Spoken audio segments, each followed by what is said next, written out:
When a bishop known for fiery conviction steps away from politics and social commentary to turn his full attention to his own son, the ripple effect does not just stay within the sanctuary. It shakes the entire faith community and spreads across digital spaces in ways that few could have predicted. Bishop Patrick L. Wooden Sr., a man widely regarded as one of the most outspoken voices in the Church of God in Christ, recently stood in his pulpit and publicly addressed his son with a message that blended love, warning, legacy, and accountability. For those who witnessed it firsthand, it was both intimate and unsettling, and for those who encountered it later online, it became a cultural talking point. And before we dive deep into the complexity of what happened, I want to remind everyone to check in with yourselves, settle in, and of course, don't forget to like, comment, and subscribe to the channel, because what follows is a conversation that will challenge perspectives on leadership, legacy, and the blurred line between private family matters and public ministry. The moment was startling precisely because of where it unfolded. The pulpit is typically reserved for broad sermons addressing the congregation as a whole, messages about moral choices, scriptural interpretation, cultural critiques, or spiritual encouragement. It is not where one expects a father to call out his own son. Yet that is exactly what Bishop Wooden did. The church was full, the choir had finished, and congregants prepared themselves for another trademark fiery sermon when Wooden shifted gears. Instead of looking out at the hundreds before him, he turned his gaze inward toward his son, calling him by name and directing words not to society at large, but to his own household. This sudden narrowing of focus created an electrifying atmosphere, because in that moment, everyone present understood that they were witnessing something profoundly personal yet undeniably public. For many, it raised the question, was this act an overstep, or was it an act of radical transparency designed to remind his flock that accountability begins at home? Understanding why the moment carried so much weight requires knowing who Bishop Wooden is. For decades, he has built a reputation as a bold, uncompromising preacher. Unlike some ministers who prefer to sidestep controversy, Wooden leans into it. He has confronted cultural shifts, political trends, and moral debates with directness that often sparks both admiration and criticism. His sermons are raw, unapologetic, and delivered with the kind of fire that makes them impossible to ignore. To his supporters, he is a fearless defender of truth. To his critics, he is too harsh, too unyielding. But regardless of which side one falls on, his words carry authority in the faith community. This is why, when he redirected that same energy toward his own son, it did not feel like a casual detour. It felt like a historic moment. People have grown accustomed to hearing him rebuke society's sins, but few expected him to bring that same pulpit authority into his own household. The substance of Wooden's message was layered. He began with warmth, affirming his son's growth and accomplishments, speaking with the tenderness of a father who is proud. Observers noted that his voice, often so sharp when addressing cultural failings, carried softness in its initial tone. He wanted his congregation to see his love, his pride, and his genuine admiration for his child. Yet almost seamlessly, that warmth pivoted into stern counsel. He reminded his son that being the child of a bishop comes with expectations and scrutiny, that his actions reflect not only on himself but also on the family name and even the congregation. It was both praise and correction, affirmation and warning, in one sweeping moment. Wooden positioned his son as an individual loved dearly, but also as a symbol carrying the weight of generational responsibility. The son's reaction became just as important as the message itself. Rather than resist or retreat, he stood with humility, receiving his father's words respectfully. Those in attendance described his demeanor as thoughtful, serious, and measured. His body language conveyed not defiance but acceptance, and that posture of grace did not go unnoticed. In a world where generational clashes often spiral into public rebellion, his willingness to honor his father in such a moment became a testimony in itself. For some congregants, this was the most moving part. Not just the bishop's courage to speak, but the son's willingness to receive. It modeled what many consider the biblical principle of honoring one's parents, even in challenging circumstances. Yet the broader world did not unanimously interpret it as admirable. As clips of the exchange spread online, reactions split.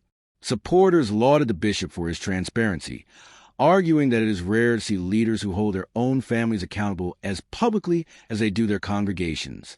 They saw it as a refreshing departure from hypocrisy, a statement that no one, not even the bishop's children, was above spiritual discipline and high expectations. Critics, however, warned that such public exposure risked shaming the son unnecessarily.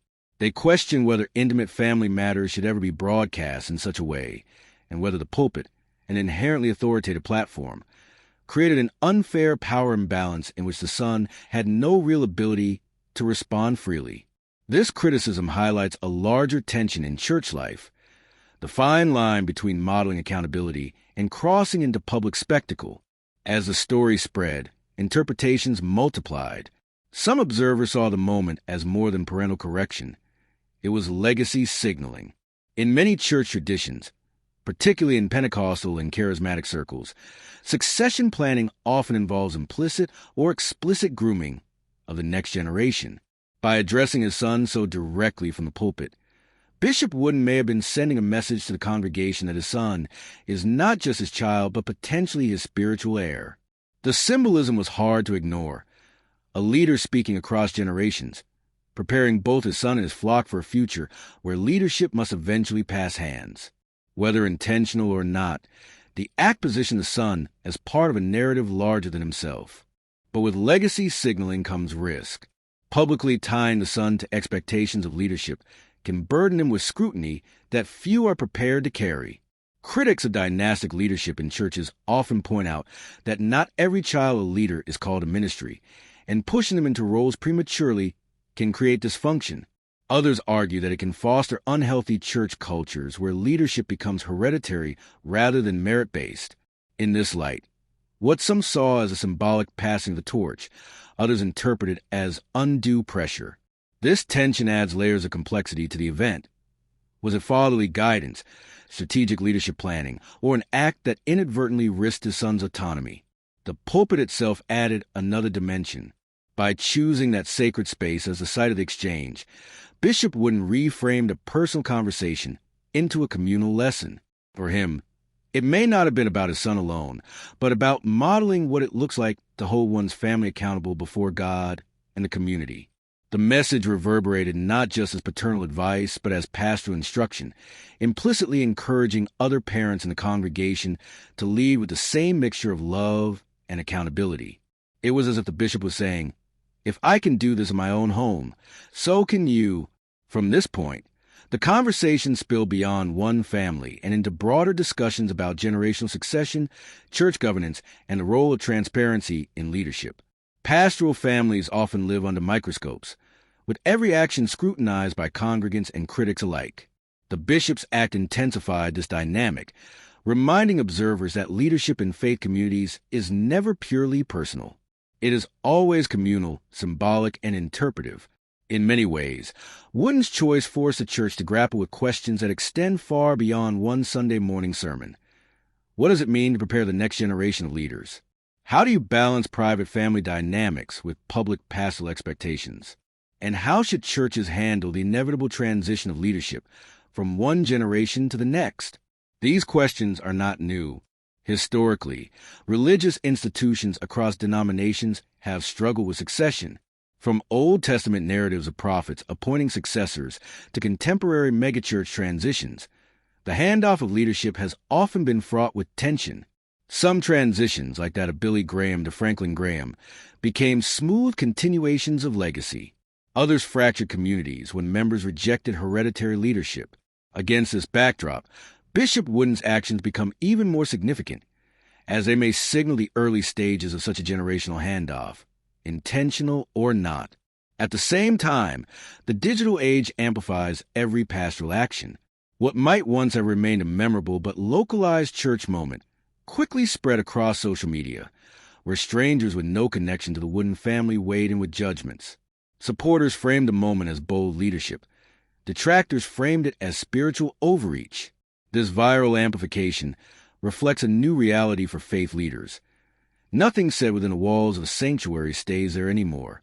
Every moment has the potential to become national conversation, carrying consequences that leaders must anticipate. The implications are profound. On one hand, public accountability can be a powerful model, showing that even leaders and their families are subject to the same principles as everyone else. On the other hand, such exposure can invite scrutiny, criticism, and even ridicule that may be disproportionate to the intent of the act. Leaders must therefore weigh carefully when and how to blend private family guidance with public ministry. Bishop Wooden's decision illustrates both the power and the peril of that choice. In the end, this moment encapsulates the ongoing tension between transparency and protection, between legacy and autonomy, between family and ministry.